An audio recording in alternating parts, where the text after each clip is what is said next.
Okay, so I'm in a new part of my house. I'm over here to film a different video, but while I'm here, I wanted to show you some history books that I've gotten recently.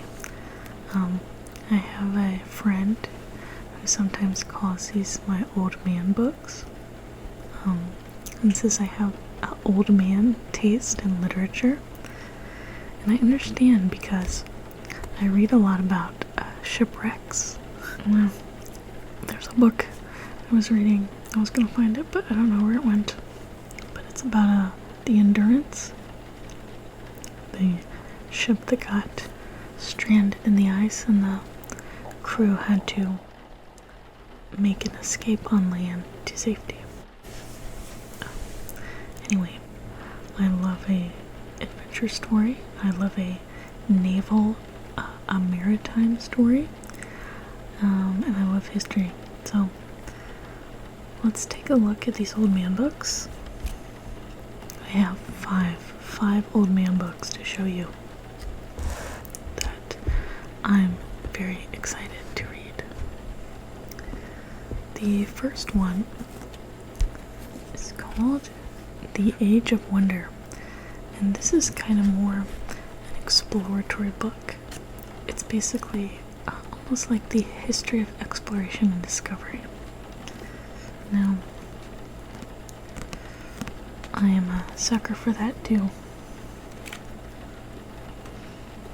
I love a powdered wig, let me tell you. And in a book like this, you're gonna find that. We're talking about men who shaped history here, and the wigs that shaped them. Okay? Now, I gotta say, as a physical item, I really like this book. It's very heavy for a paperback, and I enjoy that. It feels substantial. Check out the inner cover. And this type of literature is very escapist for me. I just like to go. I just like to go disappear into a good adventure story.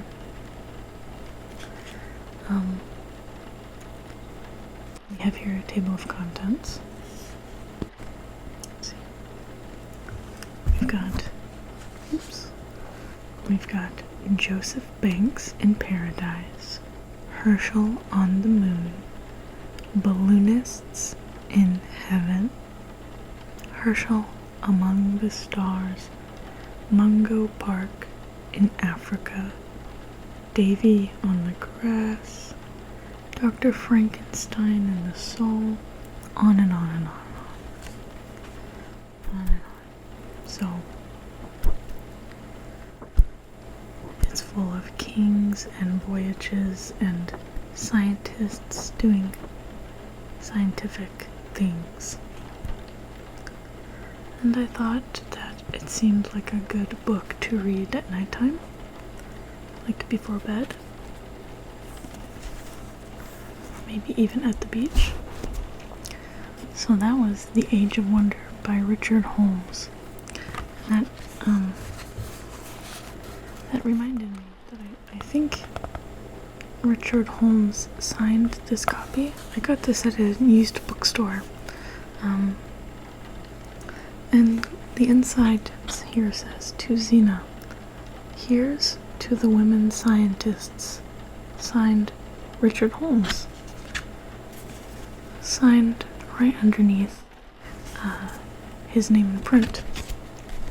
So I wonder if this was a gift to somebody and how it ended up in the used bookstore. I'm not sure, but it was $6, so I thought, let's do it. Okay. This is a New York Times book review, best book of the year. Wonderful. Very, very excited about this. Okay. book number 2 is one that I am very late to the party on. Very late. And I saw it and I thought, you know what? I used to think I was too late and then I couldn't pick up this book. But I changed my mind and I got it. It is Guns, Germs, and Steel by Jared Diamond. The subtitle is The Fates of Human Societies. Now, winner of the Pulitzer Prize. I've heard fantastic things about this book. I've heard podcasts about this book. Yeah. You know what? I went for it. Winner of the, how do you pronounce that? P-H-I, like Greek. Is it Phi? Pi? I don't know. Beta Kappa Award in Science. Winner of the Greek Letters Award in Science. So, you know, I think, picking up a book like this, there is no expiration date, right? I think on most books there's not really an expiration date. So I'm very excited to give this a go. But I want to take a peek here at the table of contents. We've got a prologue. And then we've got part 1, part 2, and then each part has multiple chapters. So, let's see. Ooh, there's 4 parts here and a lot of chapters. We've got a bit of prehistoric history. We've got the Polynesian Islands, South America, and then we get to the root of Guns, Germs, and Steel. This is just really fascinating. I like that in this table of contents there are questions. So, chapter 10, for example, spacious skies and tilted axes. Why did food production spread at different rates on different continents? Really, really cool. I really like that. Hemispheres colliding. The histories of Eurasia and Americas compared. This table of contents really does a good job at giving us a roadmap. Why did peoples of some regions fail to domesticate plants? The unconscious development of ancient crops. Really cool. The evolution of writing. The evolution of technology. I enjoy books that are wide in their scale like this, or in their scope. I enjoy big picture narratives about the world, especially through focusing on certain concepts like the gun or steel. But that is book number 2. Book number 2, Guns, Germs, and Steel by Jared Diamond. Now, this kind of brings me to book number 3, which is also a bit of a broad brushstroke history book. One that I've read the first chapter of already, and I really like it. And I'll talk about why in a minute, but it is A Short History of the World by Jeffrey Blaney. A Short History of the World. Now, this is from Ivan R.D. This is a publisher that is no longer in business. And in fact, I don't see this book. There's many books about the history of the world, and some are more popular than others. This book, I don't ever see. And so when I saw it, I grabbed a copy. It's not critically acclaimed or anything, but the first chapter I read, I really liked, and it's because he engages in some speculation that I really like. I don't know if it's what's the word? Historically, what is the word? Professional? It's like, is it unprofessional for a historian to speculate in a history book? I'm not sure, but he'll say things like he kind of goes back in time and he imagines what it would have felt like to, say, watch climate change, and what it would have been like for ancient peoples to see the river that they fished in, dry up or flood. Where he talks about, gazing up into the night sky, and it's kind of romantic. And again, because I read history as a form of escapism, almost like a fantasy, I quite like that romantic flair to his writing. So, a short history of the world. What's it about? Well, it's about the world, and it's a short history of it. Yeah. You can see, actually, funny enough, glancing at this table of contents, you can kind of see the romanticism. For example, chapter 4, the Dome of Night, or part 1, chapter 4, the Rise of Rome, the Sign of the Crescent, 12, the wild geese cross the peninsula or cross the mountains. Yeah. Part 3, chapter 24, the fall of a pack of cards. There's this sense of romanticizing history, which, again, I don't know if is that okay to do, from a professional point of view. I don't know. Some writers like to just give you the facts and they don't get mushy about it, but I kind of like that style. But anyhow, this book is really what it claims to be. It's a short history of the world, and he's also very upfront about leaving certain things out, and you're condensing all of human history into this kind of a book. You're bound to skip over things, and he prioritizes the West, but less so than other books I've read. So, a short history of the world. I look forward to finishing this one. That's book number 3.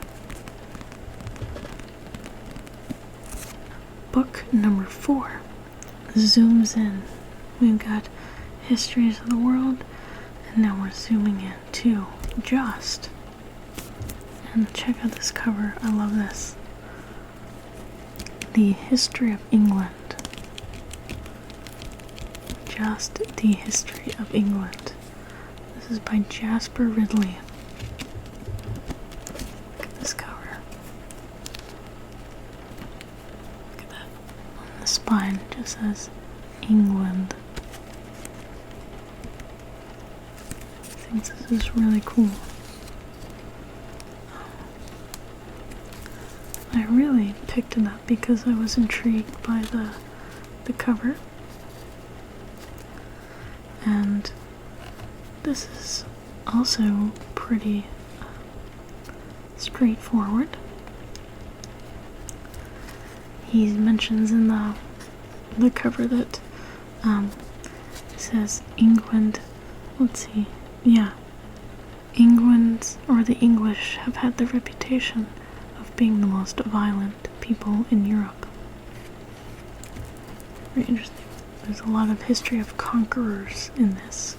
When I picked it up, it's all, I guess every history book tends to be a history of war and of conquest, because that's how nations were forged and decimated. Yeah. God, of course, also religious turmoil, definitely, especially in England. Got a little bit about the Magna Carta. You know, just good old classic history. There's a bookmark in it. Browser Books, Fillmore Street, San Francisco. Very cool. This is not where I bought it. But I like when artifacts of a purchase are still left in a used book. These are all used. So, yeah. The history of England. Book number 4. Okay. Book number 5. We zoom in to something very niche. Very niche. So niche that I had to get it because I thought, what? I've never thought about this before. I've never bothered to care. And maybe I should, because someone wrote a book about it.